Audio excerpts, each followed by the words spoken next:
Hello friends, welcome back. എല്ലാവർക്കും cooking പെറ്റൽസിലേക്ക് ഒരിക്കൽ കൂടി സ്വാഗതം. അപ്പോൾ ഇന്ന് വന്നിട്ടുള്ളത് നല്ല ഒരു അച്ചാറിൻ്റെ റെസിപ്പിയുമായിട്ടാണ് കേട്ടോ. കയ്പക്ക വെച്ചിട്ടാണ് അച്ചാർ റെഡിയാക്കിയിട്ടുള്ളത്. അപ്പോൾ കയ്പക്ക വെച്ചിട്ട് ഒട്ടും കയ്പില്ലാതെ കേട്ടോ നമ്മൾ ഈ അച്ചാർ റെഡിയാക്കി എടുക്കുന്നത്. വെറുതെ പറയുന്നതല്ല, ഈ അച്ചാർ നമ്മൾ കഴിക്കുന്ന സമയത്ത് ഒട്ടും കയ്പുണ്ടാവില്ല. ഒരു വ്യത്യസ്തമായ രീതിയിലാണ് നമ്മളിത് റെഡിയാക്കി എടുക്കുന്നത്. അപ്പോൾ കണ്ടില്ലേ, ഇത് നല്ല ടേസ്റ്റിയാണ്. ഇതുപോലെ കുറച്ച് ടൈറ്റായിട്ടാണ് ഇത് ഉണ്ടാക്കിയെടുക്കുന്നത്. ഇനിയിപ്പോൾ കുറച്ച് ലൂസായിട്ട് വേണ്ടവർക്ക് അങ്ങനെയും ചെയ്യാം കേട്ടോ. അപ്പോൾ നമ്മൾ സാധാരണ ഉപയോഗിക്കുന്ന ഇൻഗ്രീഡിയൻസിൽ നിന്നും കുറച്ച് വ്യത്യസ്തമായിട്ട് ഞാനിതിലൊരു ഇൻഗ്രീഡിയൻറ്റ് ചേർക്കുന്നുണ്ട്. അപ്പോൾ അതെന്താണെന്ന് വഴിയേ പറയാം. അപ്പോൾ നിങ്ങൾ ഇതുപോലെ അച്ചാർ റെഡിയാക്കി നോക്കിയിട്ടില്ലെങ്കിൽ കയ്പക്ക വെച്ചിട്ട് ഇതുപോലെ ഒന്ന് ഉണ്ടാക്കി നോക്കിയിട്ട് ഫീഡ്ബാക്ക് അറിയിക്കുക കേട്ടോ. അപ്പോൾ എന്തായാലും ഇതെങ്ങനെ ഉണ്ടാക്കുന്നത് നോക്കാം. അതിന് മുമ്പേ നിങ്ങൾ എൻ്റെ ചാനൽ സബ്സ്ക്രൈബ് ചെയ്തിട്ടില്ലെങ്കിൽ ഒന്ന് സബ്സ്ക്രൈബ് ചെയ്ത് സപ്പോർട്ട് ചെയ്യുക കേട്ടോ. അപ്പോൾ എന്തായാലും അച്ചാർ റെഡിയാക്കാൻ വേണ്ടിയിട്ട് ഞാനിതുപോലെ 2 മീഡിയം സൈസ് കയ്പക്കയാണ് എടുത്തിട്ടുള്ളത്. ഇനി ഇത് നമുക്കൊന്ന് ചെറുതായിട്ട് കട്ട് ചെയ്തെടുക്കണം. അപ്പോൾ അതാ ഞാൻ കയ്പക്കൊക്കെ കട്ട് ചെയ്ത് നന്നായി കഴുകി വൃത്തിയാക്കി എടുത്തിട്ടുണ്ട്. ഒരു മീഡിയം സൈസ് തിക്നെസ്സിലാണ് കേട്ടോ. ഇങ്ങനെ ഒരുപാട് കനം കുറക്കും വേണ്ട, എന്നാൽ നല്ല കട്ടിയും വേണ്ട, അങ്ങനെ ഒരു മീഡിയം തിക്നെസ്സിൽ ഇതുപോലെ കട്ട് ചെയ്തെടുക്കാം. ഇനി അതിലേക്ക് ഒരു 2 ടേബിൾ സ്പൂൺ ഉപ്പ് ചേർത്ത് കൊടുക്കാം. പിന്നെ ഇതിലേക്ക് 2 ടേബിൾ സ്പൂൺ വിനാഗിരി കൂടി ചേർത്ത് കൊടുക്കാം. അപ്പം ഞാനിപ്പോൾ എടുത്ത് ഈ 2 കയ്പക്കയുടെ അളവിനുള്ള ആ ഒരു ഇതാണ് പറയുന്നത്. കൂടുതൽ എടുക്കുമ്പോൾ എല്ലാത്തിൻ്റെയും അളവ് കൂട്ടുക, കുറച്ചാണെങ്കിൽ കുറക്കും ചെയ്യുക. ഇനി ഇത് നന്നായിട്ടൊന്ന് മിക്സ് ചെയ്യണം. ഈ വിനാഗിരിയും ഉപ്പും എല്ലാ ഭാഗത്തും എത്തുന്ന വിധത്തിൽ നന്നായിട്ട് തന്നെ ഒന്ന് മിക്സ് ചെയ്ത് കൊടുക്കുക. ഇതൊക്കെ നന്നായി മിക്സ് ചെയ്തെടുത്തിട്ടുണ്ട്. ഇനി ഇത് നന്നായിട്ടൊന്ന് ഇതുപോലെ ഇങ്ങനെ അമർത്തി കൊടുക്കുക. എന്നിട്ട് നമ്മൾ ഇത് അടച്ച് വെച്ചിട്ട് ഒരു അരമണിക്കൂർ റെസ്റ്റ് ചെയ്യാൻ വെക്കണം. അരമണിക്കൂർ ഇതുപോലെ വെക്കുക. അരമണിക്കൂർ വെച്ചാൽ മതി കേട്ടോ. അപ്പോൾ അത് അരമണിക്കൂർ കഴിഞ്ഞിട്ടുണ്ട്. ഇനി നമുക്കിതൊന്ന് പിഴിഞ്ഞെടുക്കണം. അപ്പോൾ ഇങ്ങനെ നമ്മൾ ഇത് വെച്ച് കുറച്ച് കഴിയുന്ന സമയത്ത് ഇതിൽ കുറച്ച് വെള്ളം ഇങ്ങനെ ഊറി വന്നിട്ടുണ്ടാകും. ഇനി നമുക്കിത് നന്നായിട്ടൊന്ന് പിഴിഞ്ഞെടുക്കുക. ഈ കയ്പക്ക പൊട്ടിപ്പോവാത്ത വിധത്തിൽ കയ്യിലിട്ട് നന്നായിട്ട് ഇതിലെ വെള്ളമൊക്കെ ഒന്ന് പിഴിഞ്ഞെടുക്കണം. അപ്പോൾ ഇതിങ്ങനെ നമുക്ക് വളരെ സിമ്പിളായിട്ട് തന്നെ പിഴിഞ്ഞെടുക്കാൻ കഴിയും കേട്ടോ. റിസ്ക് ഒന്നുമില്ല. അപ്പോൾ ഇങ്ങനെ പിഴിഞ്ഞെടുക്കുന്ന സമയത്ത് തന്നെ ഇതിലെ കുറേ കയ്പൊക്കെ അങ്ങനെ പോയി കിട്ടും. പിന്നെ നമ്മളിത് അച്ചാർ റെഡിയാക്കുന്ന സമയത്ത് വലിയ കയ്പൊന്നും ഉണ്ടാവില്ല. പിന്നെ ഞാൻ പറഞ്ഞല്ലോ ഒരു ഇൻഗ്രീഡിയൻറ്റ് കൂടെ അതിൽ ചേർക്കുന്നുണ്ടെന്ന്. അപ്പോൾ അതും കൂടെ ചേർക്കുന്ന സമയത്ത് ഇതിൻ്റെ ബാക്കി കയ്പും കൂടെ പോകും കേട്ടോ. അപ്പോൾ ഇതാ മുഴുവൻ കയ്പക്കയും ഇതുപോലെ പിഴിഞ്ഞെടുത്തിട്ടുണ്ട്. ഇനി നമുക്കിതൊന്ന് വറുത്തെടുക്കണം. അപ്പോൾ നിങ്ങൾക്ക് ഇഷ്ടമുള്ള ഓയിൽ എടുക്കുക കേട്ടോ. ഇഷ്ടമുള്ള ഓയിൽ എന്ന് പറഞ്ഞാൽ ഒന്നെങ്കിൽ നല്ലെണ്ണ എടുക്കുക, അതല്ലെങ്കിൽ വെളിച്ചെണ്ണ എടുക്കുക. സൺഫ്ലവർ ഓയിലൊന്നും എടുക്കരുത്. അച്ചാർ റെഡിയാക്കുന്ന സമയത്ത് അറിയാമല്ലോ, നല്ലെണ്ണ അതല്ലെങ്കിൽ വെളിച്ചെണ്ണ എടുത്താലും മതി. ഒരു നാടൻ ഡിഷല്ലേ, അപ്പോൾ വെളിച്ചെണ്ണ ആയാലും കുഴപ്പമൊന്നുമില്ല. പൊതുവേ അച്ചാർ നമ്മൾ റെഡിയാക്കുന്നത് നല്ലെണ്ണയിലാണ്. നല്ലെണ്ണ ഉണ്ടെങ്കിൽ അങ്ങനെ എടുക്കുക. ഞാനിപ്പോൾ വെളിച്ചെണ്ണയിലാണ് ചെയ്യുന്നത്.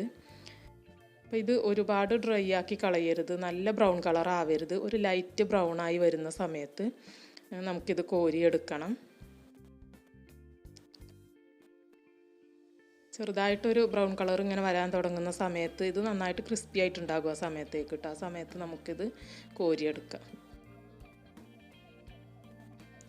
അപ്പോൾ ഈ ഒരു പാകത്തിന് തന്നെ ഇത് കോരിയെടുക്കാൻ ശ്രദ്ധിക്കുക. ഒരുപാട് ക്രിസ്പി ആയി കഴിഞ്ഞാൽ അച്ചാർ ടേസ്റ്റ് ഉണ്ടാവില്ല കേട്ടോ.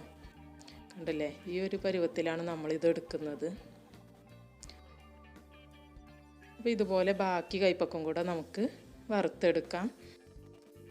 അപ്പോൾ കുറച്ച് ഓയിൽ വെച്ചിട്ട് 2-3 ബാച്ചൊക്കെ ആയിട്ട് വറുത്തെടുത്താൽ മതി കേട്ടോ. ചിലർക്കൊരു സംശയം ഉണ്ടാകും, ഇതിങ്ങനെ വറുത്തെടുക്കുന്ന സമയത്ത് ആ എണ്ണക്ക് ആ ഒരു കയ്പ് ടേസ്റ്റ് വരുമോയെന്ന്.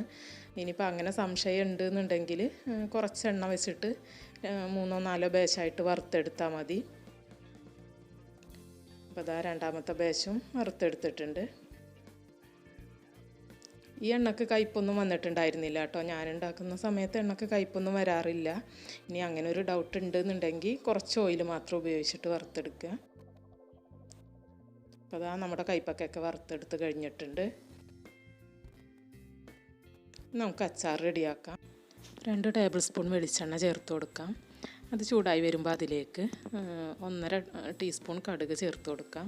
ഇനി അതിലേക്ക് 2 വലിയ വെളുത്തുള്ളിയാണ് ചേർത്ത് കൊടുക്കുന്നത്. ഇത് ജസ്റ്റ് ഒന്ന് ക്രഷ് ചെയ്തെടുത്തിട്ടുണ്ട്. ചെറുതായിട്ടൊന്ന് ചതച്ചെടുത്താൽ മതി, ഒരുപാട് ചതക്കരുത്. പിന്നെ അതിലേക്ക് 2 പച്ചമുളക് വട്ടത്തിലരിഞ്ഞതും 2 തണ്ട് കറിവേപ്പിലയും കൂടെ ചേർത്ത് കൊടുക്കാം. ഇതിൽ നമ്മൾ ഇഞ്ചി ചേർക്കുന്നില്ല കേട്ടോ, വെളുത്തുള്ളി മാത്രമേ ചേർക്കുന്നുള്ളൂ, അതൊന്ന് ശ്രദ്ധിക്കുക. ഇനി ഈ വെളുത്തുള്ളിയുടെ പച്ചമണം ഒന്ന് പോകുന്നത് വരെ ഒന്ന് വഴറ്റി കൊടുക്കാം. ഒരുപാട് വേവിക്കരുത്, ജസ്റ്റ് ആ ഒരു പച്ചമണം പോകുന്നത് വരെ ഒന്ന് വാട്ടി കൊടുക്കാം. അപ്പോൾ അത് പച്ചമണമൊക്കെ പോയിട്ടുണ്ട്. ഇനി ഇതിലേക്ക് 2 ടേബിൾ സ്പൂൺ കാശ്മീരി മുളക് പൊടിയാണ് ചേർത്ത് കൊടുക്കുന്നത്. പിന്നെ ഒരു ചെറിയ സ്പൂണിൽ വറുത്ത് പൊടിച്ച ഉലുവാപ്പൊടി, അതുപോലെ തന്നെ കായത്തിൻ്റെ പൊടി ചേർത്ത് കൊടുത്തിട്ടുണ്ട്. പിന്നെ ഒരു 1/4 ടീസ്പൂൺ മഞ്ഞൾപ്പൊടി, പിന്നെ 1 ടേബിൾ സ്പൂൺ അച്ചാറിൻ്റെ പൊടി കേട്ടോ. പിക്കിൾ പൗഡർ നമ്മൾ കടയിൽ നിന്ന് മേടിക്കുന്ന പിക്കിൾ പൗഡറില്ല, അത് ഓപ്ഷണലാണ്, വേണമെങ്കിൽ മാത്രം ചേർത്ത് കൊടുത്താൽ മതി. പിന്നെ ഈ മസാലയ്ക്ക് ആവശ്യത്തിന് ഉള്ള ഉപ്പും കൂടെ ചേർത്ത് കൊടുത്തിട്ടുണ്ട്. പിന്നെ ഇതാണ് കേട്ടോ ഞാൻ പറഞ്ഞ സീക്രട്ട് ഇൻഗ്രീഡിയൻറ്റ്, ഇത് ശർക്കരയാണ്. അപ്പോൾ 1 ടേബിൾ സ്പൂൺ ശർക്കര ഇതുപോലെ പൊടിച്ചിട്ട് നമുക്കിതിൽ ചേർത്ത് കൊടുക്കാം. അപ്പോൾ ഈ ഒരു ശർക്കര ചേർത്തിട്ട് നമ്മൾ ഈ അച്ചാർ റെഡിയാക്കി എടുക്കുന്ന സമയത്ത് ഈ എരിവും പുളിയും അതുപോലെ തന്നെ ആ ഒരു ശർക്കരയുടെ മധുരമൊക്കെ കൂടെ ചേരുമ്പോൾ നല്ലൊരു ടേസ്റ്റാണ്. പാവക്കയ്ക്ക് തീരെ കയ്പ്പുണ്ടാവില്ല, നമ്മളത് പിഴിഞ്ഞെടുത്തത് കാരണം തീരെ കയ്പ്പുണ്ടാവില്ല. പിന്നെ 1 ടേബിൾ സ്പൂൺ വിനാഗിരി ചേർത്ത് കൊടുത്തിട്ടുണ്ട്. അപ്പോൾ ഇതിലേക്ക് ഞാൻ പിന്നീട് 1 ടേബിൾ സ്പൂൺ വിനാഗിരി കൂടി ചേർത്ത് കൊടുത്തിട്ടുണ്ടായിരുന്നു കേട്ടോ, അത് വീഡിയോ എടുത്തിട്ടില്ല. ഞാൻ മൊത്തം 2 ടേബിൾ സ്പൂൺ വിനാഗിരി ചേർത്ത് കൊടുത്തിട്ടുണ്ട്. പിന്നെ ഇതിലേക്ക് ചേർത്ത് കൊടുക്കുന്നത് പുളി പിഴിഞ്ഞെടുത്ത വെള്ളമാണ്. അപ്പോൾ ഒരു വലിയ നാരങ്ങയുടെ വലിപ്പത്തിലുള്ള പുളിയാണ് എടുത്തിട്ടുണ്ടായിരുന്നത്, അത് പിഴിഞ്ഞെടുത്തിട്ട് ആ വെള്ളം ഇതിലേക്ക് ചേർത്ത് കൊടുക്കുക. അപ്പോൾ അത് നമ്മൾ അളവ് പറയുകയാണെങ്കിൽ ഒരു 10 ടേബിൾ സ്പൂൺ വരും കേട്ടോ കറക്റ്റ്. അപ്പോൾ അതാ നമ്മുടെ അച്ചാറൊക്കെ നന്നായി തിളച്ച് വന്നിട്ടുണ്ട്. ഒരുപാട് വെള്ളം ചേർക്കരുത്, നമുക്ക് എത്ര ഇതിൽ ഗ്രേവി വേണോ അതിനനുസരിച്ച് അത്രയും വെള്ളത്തിൽ ആ പുളി പിഴിഞ്ഞെടുത്താൽ മതി. ഇനി നമ്മൾ ഇത് തിളച്ച് വരുന്ന സമയത്ത് നേരത്തെ വറുത്ത് വെച്ചിട്ടുള്ള ആ ഒരു കൈപ്പക്ക ഇതിലേക്ക് ചേർത്ത് കൊടുക്കാം.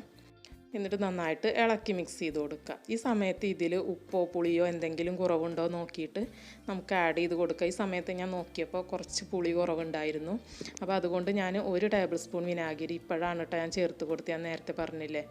അപ്പോൾ 1 ടേബിൾ സ്പൂൺ ചേർത്തിട്ടുണ്ടായിരുന്നു, പിന്നീട് ഈ സമയത്ത് 1 ടേബിൾ സ്പൂണും കൂടെ ചേർത്ത് കൊടുത്തിട്ടുണ്ടായിരുന്നു.